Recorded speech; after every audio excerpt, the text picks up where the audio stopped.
MIT technology review Pakistan के news studio में खुशामदीद। मैं हूं आपका मेज़बान GM Shah. News round up का आगाज़ करते हैं। बुलेटिन के आगाज़ में आपको बताते हैं कि security and exchange commission of Pakistan ने अपनी मोबाइल एप्लीकेशन मुतारिफ करवा दी है। इस ऐप के ज़रिए सरमायाकार न सिर्फ शिकायत वगैरह को दर्ज करवा सकते हैं बल्कि इसका स्टेटस भी चेक कर सकते हैं। इसको SECP service desk management system के नाम से मंसूब किया गया है, जिसे गूगल स्टोर से मुफ्त डाउनलोड किया जा सकता है। और अब आपको बताते चलें कि अमरीकी माहिरीन ने वर्चुअल रियलिटी पर मबनी एप्लीकेशंस के लिए जदीद ग्लव्स तैयार किए हैं। इन ग्लव्स को पहनकर वर्चुअल रियलिटी एप्लीकेशन में मौजूद अशिया को पकड़ा जा सकता है। इन ग्लव्स में जदीद सेंसर्स को नस्ब किया गया है जो यूज़र के हाथों की हरकत को ट्रैक करते रहते हैं।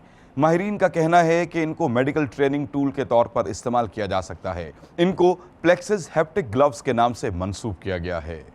और अब बुलेटिन के आखिर में आपको बताते हैं कि तुर्किश माहिरीन ने ट्रेन नुमा हवाई जहाज का कॉन्सेप्ट डिज़ाइन तैयार किया है। इसमें 2000 तक मुसाफिरों के बैठने की गुंजाइश रखी गई है, जबकि इसकी रफ्तार 310 मील फी घंटा होगी। माहिरीन का कहना है कि इसकी डेवलपमेंट का आगाज़ कर दिया गया है। इसके साथ ही MIT टेक्नोलॉजी रिव्यू पाकिस्तान के न्यूज़ स्टूडियो से अपने मेज़बान GM शाह को इजाज़त दीजिए। अल्लाह निगहबान।